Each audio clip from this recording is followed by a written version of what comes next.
Hi friends, Sandhya ராகம் சீரியலை பற்றி தான் நம்ம இந்த வீடியோக்குள்ளே பார்க்க போகிறோம். வாங்க நம்ம வீடியோக்குள்ளே போகலாம். ரகுராம் கல்யாணம் பற்றி அறிவிப்பு கொடுக்க போகிறாங்க. அப்போ ஊர் ஜனங்க அவ்வளோருமே இந்த கோயிலில் இருக்கும்போது அப்போ மாயாட்ட தனம் சொல்கிறாங்க. மாயா இப்போ கூட ஒன்றும் கிடையாது, நீ அப்பா கிட்ட சொல்லு, கண்டிப்பாக அந்த கல்யாணத்தை தடுத்து நிறுத்திடலாம் அப்படிங்கிறாங்க. ஆனாலும் மாயா சொல்லிடுறாங்க, இல்லை இல்லை, அவர் எடுத்த முடிவு எடுத்ததாகவே இருக்கட்டும், இதில் நான் எதுவுமே நான் சொல்ல மாட்டேன் அப்படின்றதாங்க. அப்போ வாங்க அப்படின்னு சொல்லிட்டு எல்லாருமே கூப்பிடவும் எல்லாருமே அங்கே போகிறாங்க. அப்போ சாரு ரொம்பவே சந்தோஷப்பட்டுட்டு இருக்கிறாங்க. ஏன்னா சீனுவுக்கும் சாருக்கும் தான் கல்யாணத்தை நடத்த போறாரு ரகுராம் அப்படின்னு சொல்லிட்டு சாரு ரொம்பவே சந்தோஷப்பட்டுட்டு இருக்கிறாங்க. அப்போ பத்மாவும் சொல்றாங்க, சாரு நீ தான் என் வீட்டு மருமகன், நம்ம ஆசைப்பட்டபடியே எல்லாம் நடக்க போகுது அப்படின்னு சொல்லவும் எல்லாருமே ரொம்ப ஹாப்பியா இருந்துட்டு இருக்கிறாங்க. அப்போ மணி அங்கே ஓடி வராங்க. அப்போ பத்மா கேட்குறாங்க, நான் உங்களை உள்ள வச்சு கதை அடிச்சுட்டுலாம் வந்தேன், எப்படி நீங்க வெளியே வந்தீங்க அப்படிங்கும்போது, ஆமா நீ உள்ள வச்சு கதை அடிச்சுட்டேன்னா நான் என்னால் வர முடியாதா என்ன, எப்படியா அந்த கல்யாணத்தை தடுத்து தீருமே அப்படிங்கிறாங்க. அப்போ பத்மா சொல்கிறாங்க, அங்கே பாருங்கள் பேசாமல் இருங்க, இப்போ ஓலையை படிக்க போகிறாங்க, அதனால் பேசாமல் அமைதியாக இருங்க அப்படின்னு சொல்லும் போது அப்போ ரகுராம் அவர் பெரியவர்கிட்ட சொல்கிறாங்க, சாமி நீங்கள் அந்த ஓலையை படிக்க ஆரம்பிங்க அப்படிங்கவும் அவரும் படிக்கிறதுக்காக ஆரம்பிக்கிறாரு. அப்போ சீனு தான் மாப்பிள்ளை அப்படின்னு சொல்லவும் அடுத்தது சாரு ரொம்பவே சந்தோஷப்பட்டுட்டு இருக்கிறாங்க. ஏன்னா பொண்ணு அவங்க தான் அப்படின்னு சொல்லிட்டு சொல்ல போகிறாரு அப்படின்னு. ஆனால் அப்படி சொல்லாமல் மாயா தான் பொண்ணு அப்படின்றதாங்க.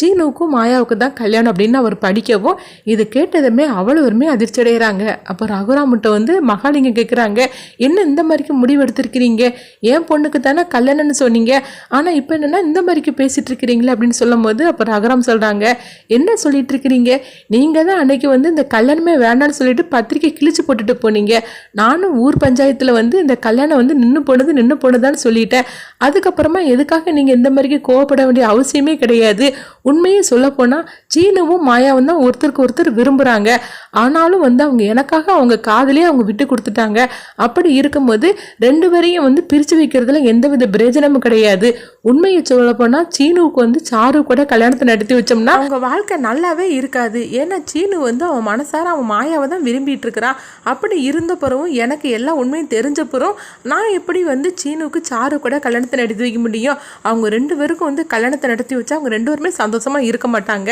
கல்யாணம் பண்ணி வைக்கிறதே அவங்க ரெண்டு பேரும் சந்தோஷமா இருக்கிறதுக்காக தான் நம்ம கல்யாணம் பண்ணி வைக்கிறோம், ஆனால் கல்யாணம் பண்ணி வச்சோம்னா அவங்க சந்தோஷமாக இருக்க மாட்டாங்கன்னு தெரிஞ்சதுக்கு அப்புறமும் நான் எப்படி இது பண்ணி வைக்க முடியும், அது இல்லாமல் நீங்கள் அந்த கல்யாணத்தை அன்னைக்கு நிறுத்திட்டீங்க, அதுக்கப்புறம் நீங்கள் எப்படி என்கிட்ட கேட்க முடியும், நீங்கள் எந்த உரிமையில் என்கிட்ட கேட்குறீங்க அப்படிங்கும்போது மகாலிங்க எதுவுமே பேசாமல் அமைதியாக இருந்துருந்தாங்க.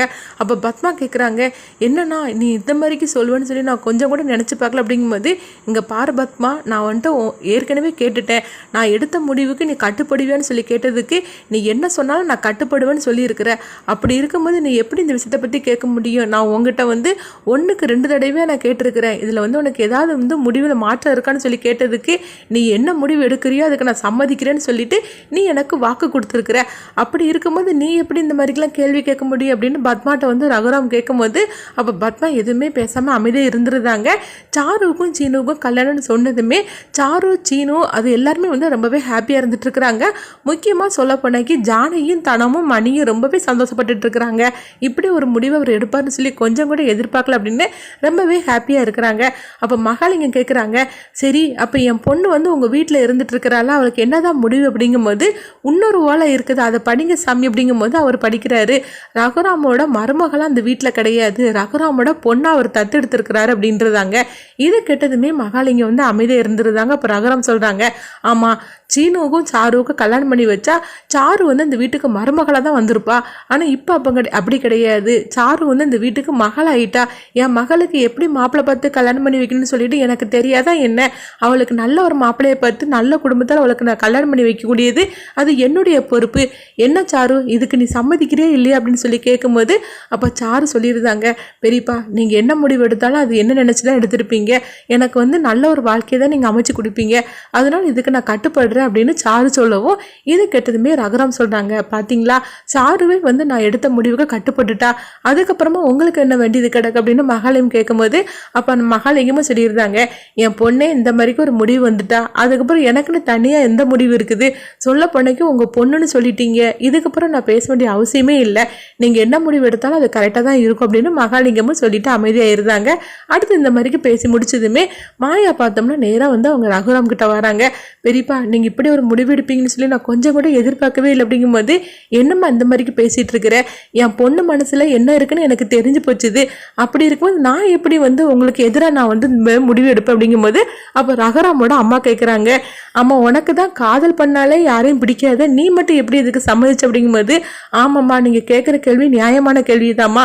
ஆனால் அவங்க 2 பேரும் காதலிச்சாங்க, வீட்டை விட்டு கூட போனாங்க, ஆனால் கல்யாணம் பண்ணிக்கிட்டாங்களா? பண்ணலையே. எதுக்காக கல்யாணம் பண்ணிக்கல? கௌரவத்துக்கு வந்து எந்த பாதகமும் வந்துடக்கூடாதுன்னு சொல்லி தான் அவங்க காதலையே அவங்க இழந்துட்டாங்க. சொல்ல போனாக்கி நான் எந்த மாப்பிள்ளையை வந்து கழுத்து நிட்ட சொல்கிறேனோ அந்த மாப்பிள்ளைக்கு கழுத்து நிட்டதுக்கு மாயா தயாராக இருந்தா.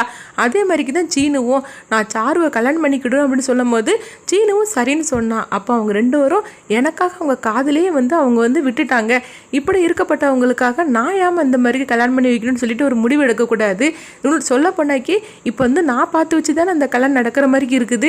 அவங்க காதலிச்சனால வந்து இந்த கல்யாணம் நடக்கலையே, நான் தானே பார்த்து வச்சு இப்போ 2 பேரும் சேர்த்து வச்சிருக்கிறேன். எனக்காக வந்து அவங்க காதலே தியாகம் பண்ண துணிஞ்சவங்களுக்கு நான் ஏமா நல்ல வாழ்க்கை காமிச்சு கொடுக்கக்கூடாது. சீனுவும் சாருவும் கல்யாணம் பண்ணிக்கிட்டா கண்டிப்பாக அவங்க சந்தோஷமாகவே இருக்க மாட்டாங்க. இவங்க 2 பேரும் கல்யாணம் பண்ணிக்கிட்டால் கண்டிப்பாக அவங்க சந்தோஷமாக இருப்பாங்க.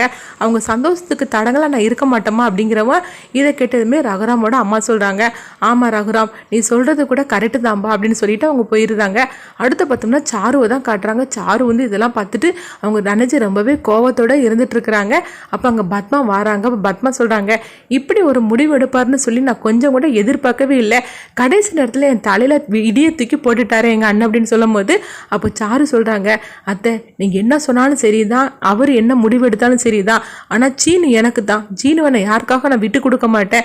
நான் வேணா அங்கே ஊருக்காரங்க முன்னாடி இந்த மாதிரி நான் சொல்லியிருக்கலாம், ஆனால் சீனுவனை யாருக்காகவுமே நான் விட்டு கொடுக்க மாட்டேன். இந்த வீட்டில் நான் வந்ததுக்கு காரணமே சீனுவை கல்யாணம் பண்ணிக்கணும்னு சொல்லிட்டு தான் நான் வந்திருக்கிறேன். அப்படி இருக்கும்போது நான் எப்படி சீனுவை விட்டு கொடுப்பேன்? உண்மையை சொல்ல போனால் சீனுவுக்கு எனக்கு தான் கல்யாணம் நடக்க போகுது அப்படிங்கிறாங்க.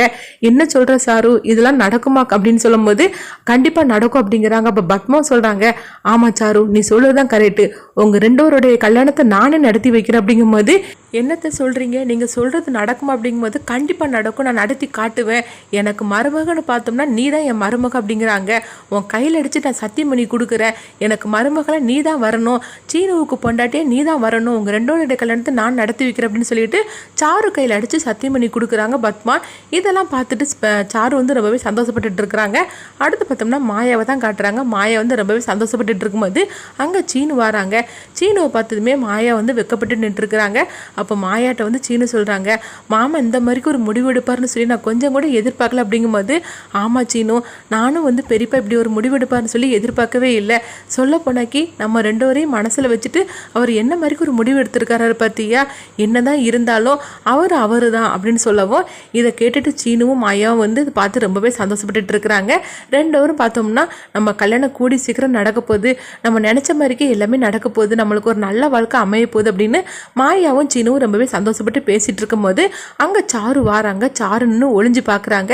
இவங்க 2 பேரும் ரொம்பவே ஹாப்பியாக இருந்து பேசிகிட்டு இருக்கும்போது, நீங்கள் 2 பேரும் சந்தோஷப்பட்டுட்டா பேசிகிட்டு இருக்கிறீங்க, கண்டிப்பாக அந்த கல்யாணத்தை நடத்தவே விட மாட்டேன்.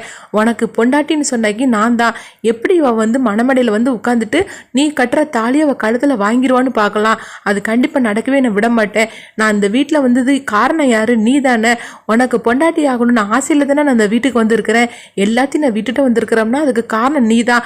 அப்படி இருக்கும்போது நான் எப்படி அவளை அசால்ட்டாக நான் வந்து விட்டு கொடுப்பேன், உன்னை நான் விட்டு கொடுக்கவே மாட்டேன், நீ கட்டுற தாலி என் கழுத்தில் தான் ஏணும் அப்படின்னு சாரு வந்து ரொம்பவே வந்து கோவத்தோடு அவங்க நினச்சிட்டு போகிறாங்க. அடுத்து பார்த்தோம்னா ஜானகியை தான் காட்டுறாங்க. அப்போ ஜானகி வந்து ரகுராம்கிட்ட சொல்கிறாங்க, என்னங்க நீங்கள் இப்படி ஒரு முடிவெடுப்பீங்கன்னு சொல்லி நான் நினைக்கவே இல்லையே, நேற்று கூட நீங்கள் இப்படி சொல்லலையே, சாருவுக்கும் சீனுவுக்கும் தான் கல்யாணம், அதே மாதிரிக்கு மாயாவுக்கும் கதிருக்கு தானே கல்யாணம் பண்ணி வைக்க போகிறதா சொன்னீங்க, ஆனால் கடைசி நேரத்தில் இந்த மாதிரிக்கு ஒரு முடிவெடுப்பீங்கன்னு சொல்லி கொஞ்சம் கூட எதிர்பார்க்கல அப்படிங்கும்போது, ஆமாம் ஜானகி நான் சொல்கிறதெல்லாம் வந்து உண்மைதான், ஆனால் வந்து நீங்களாம் என்ன சொல்கிறீங்கன்னு சொல்லி பார்த்தேன், ஆனால் எனக்காக எல்லாருடைய முடிவையும் எல்லாருடைய ஆசைகளையும் வந்து நீங்கள் மனசுக்குள்ளேயே வச்சு புதைச்சிட்டீங்க பார்த்தீங்களா. ஒருத்தனுக்காக நீங்கள் எல்லாருமே உங்கள் வாழ்க்கையை விட்டு கொடுக்க துணிஞ்சிட்டீங்க. சொல்ல போனாக்கி நேற்றுக்கு நான் கேட்கும் போது நீங்கள் எல்லாருமே சொல்லியிருக்கலாம், ஆனால் எதுவுமே நீங்கள் சொல்லலையே, நான் எடுத்த முடிவுக்கு நீங்கள் எல்லாரும் கட்டுப்பட்டீங்களே, எனக்கு எல்லா விஷயமும் தெரிஞ்சதுக்கு அப்புறமும் கூட நான் எப்படி ஒரு தப்பான முடிவு எடுப்பேன், அதனால தான் யாருக்கிட்டுமே சொல்லக்கூடாது, எல்லாருக்கும் ஒரு சர்ப்ரைஸாக நான் சொல்லணும்னு சொல்லிட்டு தான் நான் இந்த மாதிரிக்கு நான் ஒரு முடிவெடுத்து வச்சேன் அப்படிங்கிறாங்க. இது கேட்டதுமே ஜானகி சொல்கிறாங்க, எனக்கு ரொம்பவே சந்தோஷமாக இருக்குங்க. மாயாவையும் சீனுக்கும் கல்யாணம்னு சொன்னீங்களா, அந்த நிமிஷம் நான் அடைஞ்ச சந்தோஷத்துக்கு அளவே இல்லைங்க அப்படிங்கிறாங்க. ஆமாம், இப்போ பார்த்தியா உன் முகத்தில் எவ்வளோ சந்தோஷம் தெரியுதுன்னு, அதை பார்க்குறதுக்காக தான் நான் இந்த மாதிரிக்கு நான் சர்ப்ரைஸ் பண்ணினேன். இப்போ உனக்கு சந்தோஷமா அப்படின்னு கேட்கும்போது, என்னங்க இப்படி சொல்லிட்டீங்க, நான் எவ்வளோ சந்தோஷமாக இருக்கேன் தெரியுமா, சொல்ல போனாக்கி நீ வந்து தனத்துக்கு நீங்கள் கல்யாணம் பண்ணி வைக்கிறத விட மாயாவுக்கு வந்து கல்யாணம்னு சொன்னதுக்கு அப்புறமா தான் நான் ரொம்பவே சந்தோஷமா இருக்கிறேன். அதுவும் மாயாவுக்கு பிடிச்ச மனசுக்கு பிடிச்ச சீனுவை கல்யாணம் பண்ணி வைக்கிறீங்க பார்த்தீங்களா, அதை நினச்சி நான் ரொம்பவே சந்தோஷப்பட்டுட்டு இருக்கிறேன் அப்படிங்கிறாங்க. இந்த மாதிரி தான் இந்த கதையை எடுத்துகிட்டு போகிறாங்க. அடுத்து என்னன்னு சொல்லி வெயிட் பண்ணி பார்க்கலாம்.